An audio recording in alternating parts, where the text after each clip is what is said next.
The STAMP STOMP initiatives are really important for people with a learning disability or autistic people in order to be able to access appropriate alternatives to medication, which often has been prescribed inappropriately.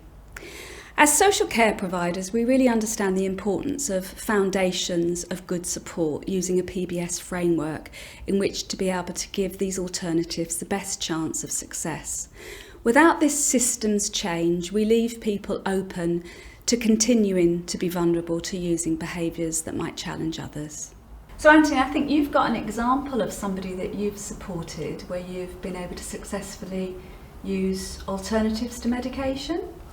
Yeah, Craig, through having a staff team that is supported by an organisational culture that recognised him as an individual and the rights that he has, we were able to understand that the behaviours that challenge others were an expression of his communication, and through doing that we were able to improve his quality of life. We moved him from a hospital setting where he was prescribed and administered PRN medication fairly regularly. We increased his activities in the community. We've had lots of time where his family now comes to his own home, and ultimately we've removed that PRN medication, so it's no longer prescribed because that quality of life change has reduced the need for it. So it sounds like then having the right team built around people is really, really essential. So I guess this all starts with recruitment. Yes, definitely. For Annie, we supported a team through values-based recruitment and individualised looking at the way that we allocated people to her team. We understood from a PBS assessment that she really struggled with her anxieties, and at crisis point really needed people to be able to talk through her anxieties that had led to that stage. We recruited a team that had similar likes, dislikes and interests to Annie, and she was able to develop therapeutic relationships and felt close to be able to speak about those anxieties.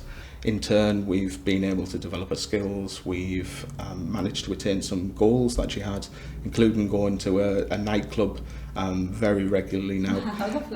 And that's actually reduced the need for PRN medication by approximately 90%, because those proactive conversations are had before that anxiety hits crisis level.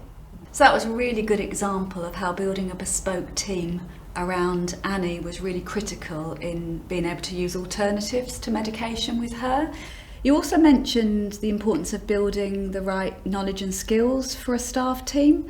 And I guess for me in my organisation, we've worked really hard at our training offer, really making sure that the organisation's whole lens is shifted on how we understand behaviour as opposed to seeing the problem with an individual.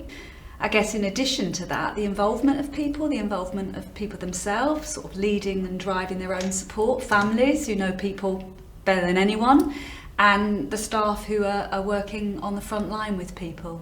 Yeah, absolutely. Collaborative working's absolutely paramount. It's no one person or one organisation. The health professionals around the person as well need to be part of that team.